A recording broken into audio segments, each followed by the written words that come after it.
Welcome back to episode 4 of Plastered by Simpson. Today we have Wendy Madden with us, and we're going to have some great conversations with her about immigration.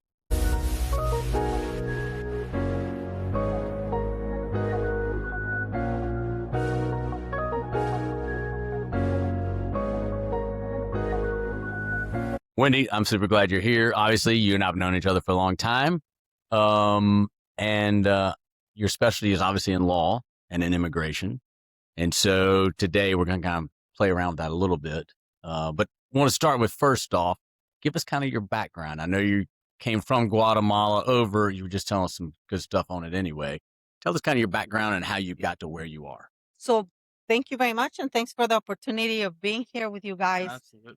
So yes, I was born and raised in Guatemala, but as I was mentioning earlier, my father's side of the family is from North Carolina. My granddaddy, whose name was Milton Ellis, was in the army, and during the war, he was stationed in Panama and then Guatemala, and then eventually met my grandmother at this big debutante ball that they had in Guatemala, honoring all of the American GIs. And I think she must have been one of the very few who spoke English. And then once she saw him, it was, game over. And so then they moved to the U.S. They lived in the U.S. for a little bit. They had a daughter who passed away when she was very young. And then they had two sons, my dad and my uncle, who are identical twins.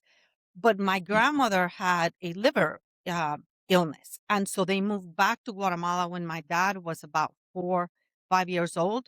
Granted, their life in Guatemala was a lot more comfortable, I would say that, than it was here. And because of that reason, I did not derive automatic citizenship. I think what a lot of people think is if you're born to a U.S. citizen, you're automatically a citizen, and that is not the case. If you're not born within the United States, but you're born outside, there's almost 25 pages of different laws that you have to go through to determine whether you, as someone that is born outside of the U.S. to a U.S. citizen, derived automatic citizenship or not. So I ended up coming to the U.S. in my 20s to work for Fred Smith at FedEx. I landed an internship with FedEx and worked in Memphis. And what'd you do for FedEx? It was a fascinating job. I actually was tasked with understanding the whole finance behind airplane maintenance and coming up with a formula that they could then plug in into the very first simulators that FedEx was using. They were using automating how they would pack a particular plane, and also which plane flew which route. Oh, interesting. So, this was in 1992. It's just turned to and space savings. 1993. Yes. Not only space savings, but FedEx flies planes very differently than an airline. So how FedEx flies affects their maintenance in a different way and their maintenance cost. And so here I was asked to understand, how is our cost allocated? I mean, how do we account for our cost and then come up with a formula that then we can plug in into this computer system that is going to tell us which plane to fly in which route. Oh, wow. And then I did that. And then afterwards, they ended up asking me to stay. And that's how I landed in Alabama, because they extended my program or my project and asked me to translate the data that they would get from McDonnell Douglas or Airbus, who would come to them and would say, hey, buy this, MD-11 or this, A300. This is how much it's going to cost you to fly it. And then I would go and I would take those numbers that were based on flying patterns by the airlines and translate it to flying patterns for FedEx and say, no, it's really going to cost us this. But it was fascinating, That is very fast. yeah, the stuff that I learned there, things like FedEx was the very first company, their VP of engine maintenance, he was an engineer, and he started keeping but minutely detailed records of every engine. And what they did is they came up with a system where they were pulling the engines offline prior to them having a break and doing preventive maintenance. And when that project came to fruition, I mean, they were saving millions and millions of dollars. But most other, whether it was airlines or other, companies that had a significant fleet, they were just waiting until the engine would break, Mm-hmm. either because it was for FOD, which is foreign object damage, or because, the whatever was breaking within Yeah. the engine. Yeah. And they started doing it backwards. So it was interesting. That's pretty fascinating. So you made the big jump from there to the great Alabama. So yes, so then I transferred to the University of Alabama, went to business school at UA, and I wanted to do an MBA. But by that time, I already had one small coffee shop in Tuscaloosa, which was a huge learning experience. And then, I had a professor who was like, no, you should do law school. And it was interesting because when I graduated high school in Guatemala, I wanted to go to law school. But my grandfather was like, no, that is not a profession for a girl like you. You're not going to be hanging around the courts in Guatemala with that riprap. No, you're going to business school. And I was like, okay. And then I went to business school. Apparently, the riffraff in Alabama is better. The lawyers in the states The are. court system is very, very different. And I'm Yeah. very glad that I listened to him, because now that I practice law, I am truly a business lawyer. And I'll tell you, this was the reason why I ended up working for Elon.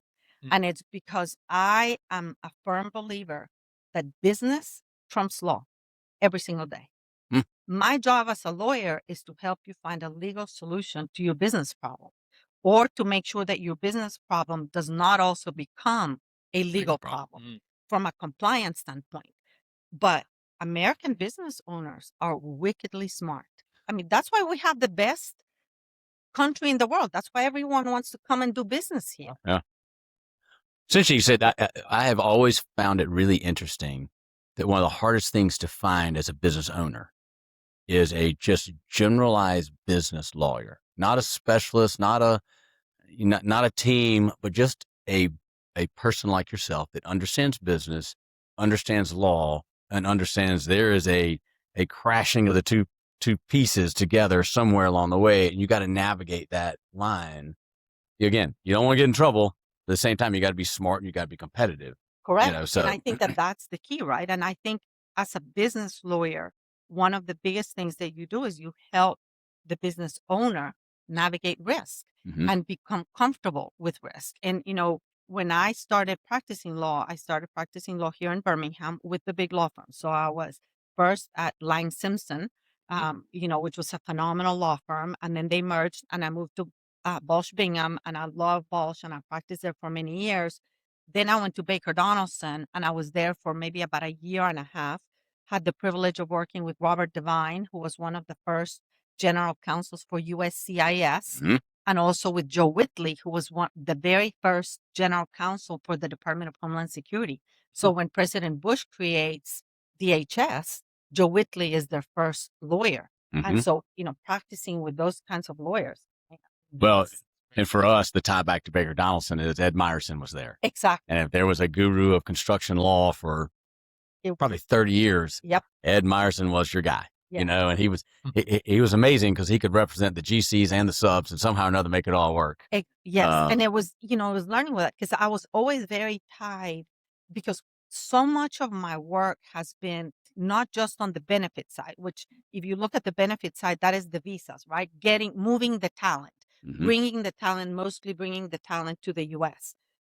In Alabama, that whole idea of bringing talent to work here really started by Mercedes, about 30 years ago, right? Yeah. So because then they started bringing all of the German talent, and that opened that really the pool. And I think it really opened the state to foreign investment and really going out. And then I saw how the Department of Commerce, you had so many wonderful people there. Greg Canfield was there, and they were really going out and courting these companies to come in. And that's really why Alabama became the automotive belt. Right. And because of my experience, not so much with the OEMs, because while I was at Baker Donaldson, we did work with some of the big automotive companies. But I had worked with a lot of the subs, and I had a lot of experience within that whole engineering sector is what landed me at Tesla. And so Tesla's interesting because obviously all you got to do is, and you and I've laughed about this a little bit, which is all you got to do is say the name Elon Musk, and the whole youth movement, perks up and listens up. Yeah. Tell me, and I've heard you tell some stories before. Tell me about your experience in dealing with him as a boss, because I'm sure that's different than anyone you've probably ever dealt with. Yes. So I did not report to Elon directly. Right. I reported to Todd Maron, who was the general counsel of Tesla, and and then also to another attorney before and after.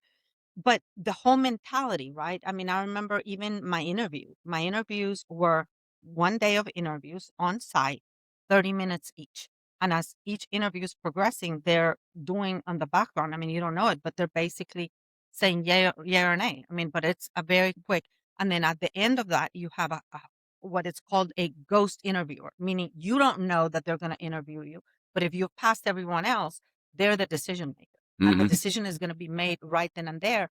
Huh. And I remember him asking me, "Why are you different?" And I said, "Well, because I'm a business owner first and a lawyer second. And that's how I see things." And he says, "Oh, well, that's how Elon thinks." And I don't pretend to even know that much about Elon Musk, but from watching him from afar, he seems to be maybe one of the most pragmatic business owners ever. It is. And, if I can recommend to all of you, there's a new book being published by a gentleman named John McNeil, who was Elon's COO at Tesla and one of his right hands. And the name is called The Algorithm. Go read it. It's phenomenal. Because what I learned at Tesla, two things. One was when you're talking about that divide between the business owner and the lawyer is how far can you push it? And that at the end of the day deals with the risk tolerance of the company as a whole. At Tesla, I could attempt to do things that were squarely legal, but that were pushing the envelope and that maybe I had 5% chance of, convincing USCIS that I was right, but I had the freedom to do that. Whereas with other clients here in Alabama that were from a regulated entity, whether it was finance, banking, energy, if I would come in and I would say, well, I have this project, but I don't know, maybe I have 80% chance of success. It's not a slam dunk. They would look at me as if I had grown, ears or Right. and they're like, "Oh no, that's too risky. No, we can't do that." And then on the other side, I would go and I said, "Yo, this one, I need a prayer. I mean, maybe 5% chance that I can get it approved." And there'd be Go for it. absolutely you go have the for it. ability to Yes, try. And yes. he doesn't have a reputation for, he doesn't really care where answers come from. Whoever has the answer, just speak up and give us the answer. Is that the Absolutely. And that was also phenomenal. The ability to jump the hierarchy and go to the decision maker. So I remember I was really attempting to put together, it was kind of like a case management, like an internal case management system, because it was taking me about 60 emails back and forth to get the information that I needed from my HR partners in order to start a case. right? And it was a nightmare. I mean, can you imagine when we were handling 300 petitions in a week, 60 emails? I mean, forget it. Right. And so I needed some developers. And I'm like, all right, well, so I marched right into the office of the EVP of IT and I said, look, I need 2 developers. I think it'll take them a week to put this together. It's relatively simple. I've seen this platform that the ticketing system or the sales department is using. I think we can cobble it together to what I need. And he looks at me and then he's like, Okay, I said, but here's the payback. I mean, I'm just going to blackmail you. I have 70 cases pending for the guys in your team. You give me those 2 Right. engineers, help me solve that. I, I will give you my word that I will have those cases processed in 2 months. And he's like, done. Who do you want? I said, oh, I know my 2 engineers. Now, those are your major thing, right? Getting visas and kind of Yes, working it that was the whole benefit. process. But also, at Tesla, we did not only the movement of people, which was bringing a lot of people into the US, but also sending a lot of people out. So I was the immigration department. I mean, it was me, 2 paralegals. Eventually, I got the headcount to hire more lawyers, but it was a very lean operation. You have to operate very lean. There's no work-life balance when you go work there. And I really love the fact that Elon was very transparent about that. Mhm. You want work-life balance? This is not it. Well, Right. he doesn't even have work-life balance. No, but What's the stats is he works like 100 hours a he week. does.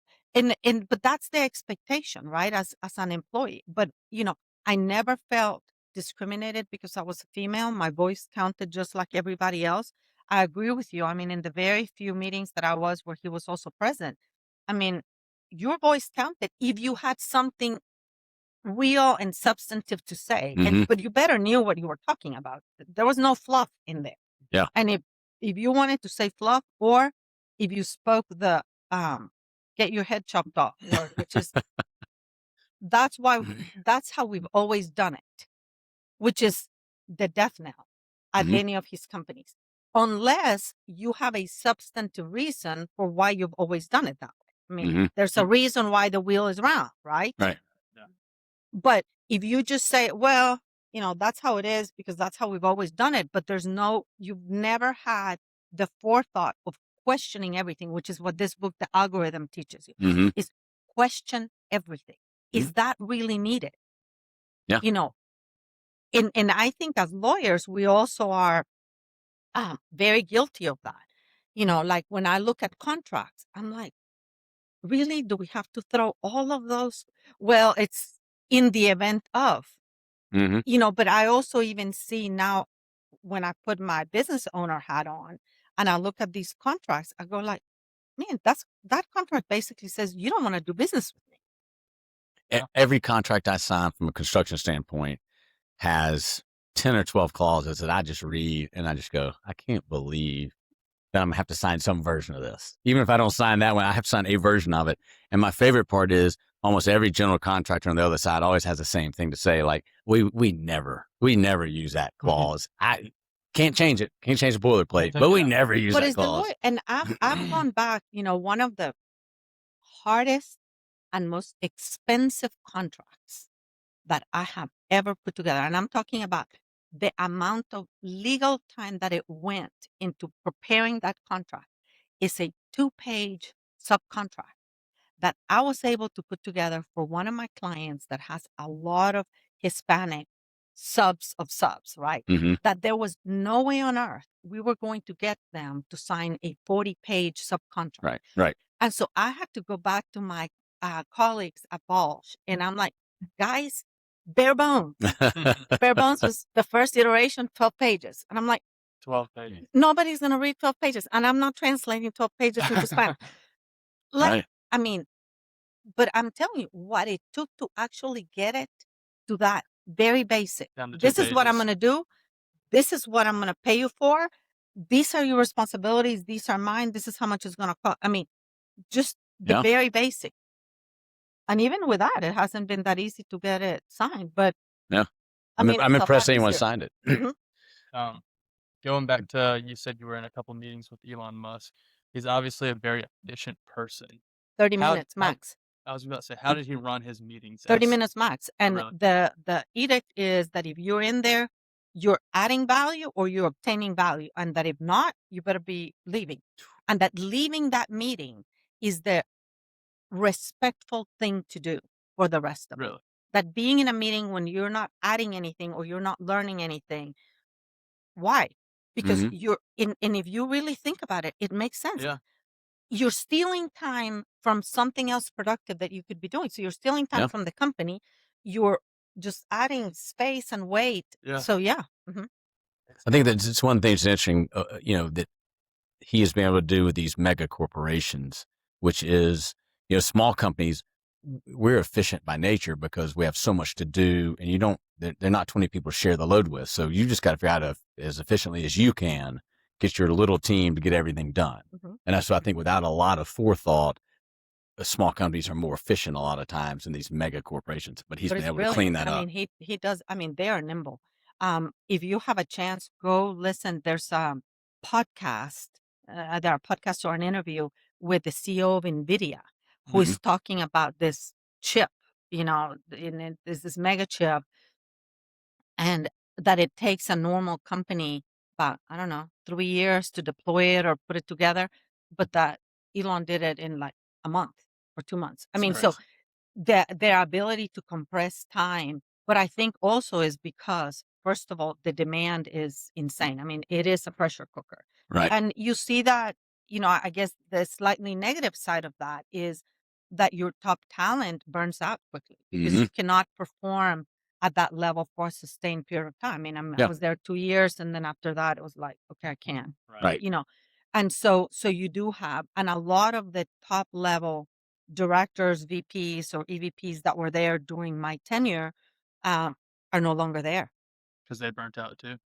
because they burnt out. Yeah. But then, what you learn, the experiences that you have, and the coolness of the projects that you can do, I mean, are incredible. I mean, things like I needed two top level automation engineers, and we needed to get them visas and could not do it, the normal path. But I was able to partner with Central Alabama Community College so that then they could teach. Mm. And, they could teach virtually because since we're in the automotive belt, Mm. a lot of our community colleges can really benefit from engineering knowledge from these top guys that are in Palo Alto. Mhm. But we used the technology because at Tesla, we had smart boards and we had very robust communication systems because we were talking all over the world. I mean, I had teams, you name the country, and I had them there. Right.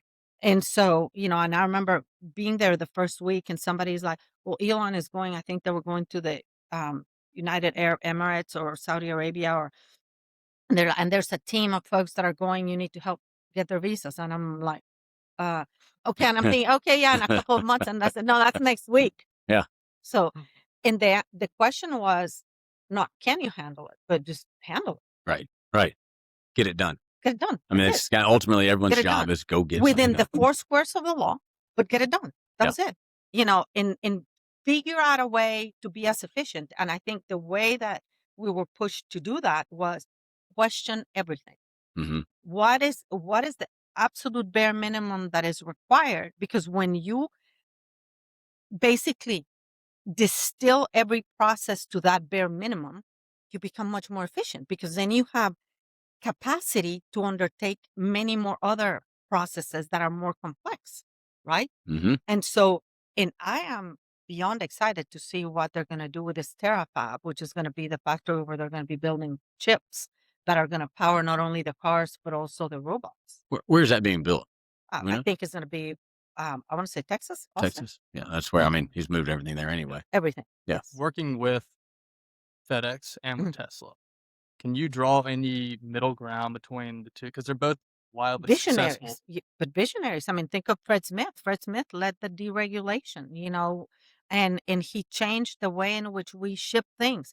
The ability to take risks. Yeah. One of my favorite lessons at FedEx. I remember getting there, and there are these big boxes. I mean, these big machines. These are like massive. Think of the size of like a big copier today. And I'm like, what is that? Oh, those are our fax machines. Well, FedEx had invested billions of dollars or $1 billion at the time. I can't remember the exact number, so don't quote me on it. On this idea of these fax machines. And the idea was that they were going to put them on these, kiosks all over the world. And then you would show up there and you would bring your documents, they would scan them, and then somebody else would pick them up in Japan. And lo and behold, after, they go through the whole production, they have them all deployed, then the Japanese brother comes out with a home fax Yeah. machine. Yeah. And it just, it's a business that Yeah. fizzled. It Mhm. didn't go anywhere, right? And now we don't use that. But to me, the value or the lesson was be willing to take a risk. Yeah. Mhm. And always think of it. Okay, what's the worst thing that could happen? Yeah. Well, you lost that $1 billion, right? Or a company like FedEx, I mean, it's something that you can absorb. So even in smaller companies, I tend to push my clients. So what's the worst thing? Right. Okay, so then stop worrying about Right. it. Exactly. And then, Yeah. so All right. So tell me, you did those things. You obviously have your law degree. Tell me about I know you mentor a number of people and you have a number of small companies you have parts and pieces of. Tell me about your small business, which maybe not even be that small anymore. Your small business experience. How did you come through the small business phase of life Don't for be you? afraid to plug your current business. the coffee shop, Santos Coffee. So my very first business, I was in the 4th grade. Mm. And my grandfather this is my mom's dad, he had a mango plantation. Mm. And they were shipping mangoes to Europe, and it was these Tommy Atkins mangoes, really beautiful. And so they would send me to school, with a mango as part of your, snack, or your lunch. And then I started noticing that my friends wanted some. So I went back and I'm like, hey, how much would you sell me the ones that have like a little blemish on the skin that you cannot, send? Because, we were Right. eating mango ice cream, mousse, mango mousse, whatever, anything with mango when they were in season. And so I started buying them from him at 5 cents a piece and then reselling them at a quarter. Mm. And it got to the point that the chauffeur was bringing me with crates of mangoes to the school until the school's like, young lady, know this what's is not a happening? market. You're You're, not you're selling here, stuff. Exactly. you're here to school. And I think that was also becoming competition to the cafeteria, Yeah. And so they put me out of business. But by the time I had made $200 Wow. in quarters. Yeah. Okay, That's that's a impressive. lot of mangoes Yeah. for a 4-year-old. It's a And lot so of I think mangoes. that just kind of gave me the taste. And then when I moved to the US, um, Starbucks was just really hitting. This was 1992, 1993. Starbucks was just beginning to hit their mainstream. And I remember going to a coffee shop in Louisiana as part of it called The Mill and looking at it going like, man, I can do that. I mean, my family's been in coffee on both sides of the aisle. And so when I moved to Tuscaloosa, I realized there was not a coffee shop there. And Mhm. we opened a coffee shop named the Crimson Cafe. Okay. Our budget was $9,000. My partner sold his car. I sold mine. We pulled our money together, opened it up. We bought these old Wendy's tables that we had to chisel out, the logos that Wendy had in them. And then we recovered them. We built the stands and we just opened up, right? I mean, we had my father-in-law was the guarantor on the lease, which was $1,200 a month. 'Cause Mhm. we couldn't even, we're in our 20s. Yeah. Nobody was going to give us a lease. But then you start learning Yeah. things like don't ever open a coffee shop without change. Because the very first day, we're like, oh, shit, we didn't have change. And Yeah. it's 6 o'clock in the morning and you can't run to the bank and Right. there's no things like that. Yeah. A lot of hard lessons. Yes, a The lot of small businesses teach a lot. oh yes, what's the other one And that is a obviously, good one from uh, there? Oh, the dishwasher. Oh, okay. So after about a year and a half, about a year and a half of washing, because we had real cups at the time. So of washing all the cups by hand, and we were selling, I don't know, 150 coffee cups in a day. Think about it. So Yeah. think all the that's a washing, lot of right? washing. We finally are able to make enough money to buy a dishwasher that we could plug into the sink, but from above. So we had it kind of to the side. And then once it was time to wash the dishes, we would just plug it in and have it done. And then one day walks in the guy from AutoCore and he's like, we can lease you a commercial dishwasher for like $100. You just need to buy the product from us. And I'm like, so you're telling me that I have washed 10,000 cups by hand when Exactly. I could have. So is that type of lessons, right? Mm. I got a million of those. If you don't use your brain, you better be ready to use your feet or your Mhm. hand. Yeah. Yeah. You know. I agree. And obviously, Santos coffee here is And so delicious. And Santos was Oh, it's the version 2.0. So I've always had that entrepreneurship. Santos really came at the tail end. I never thought that I would go back into owning a small business. But then we discovered my great grandfather's will.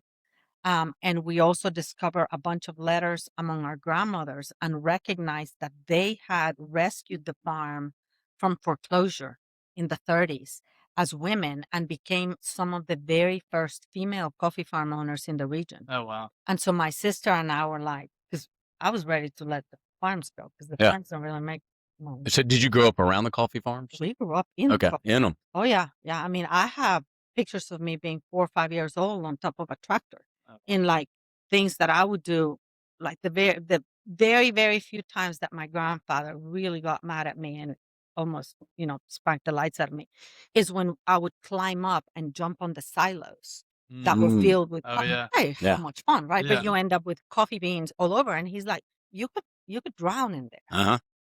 I mean, it's really dangerous, but you know, Yeah. Yeah. go jump in the Did y'all silos. So much still get fun. your coffee from those We did. farms? So we are the only vertically integrated coffee company in really the Southeast. Wow. I mean, where we actually It's not that we have a relationship with the farmer. We are the farm. Hmm. We control from the nursery, the seedlings, to the plantation, to the wet mill, the dry mill.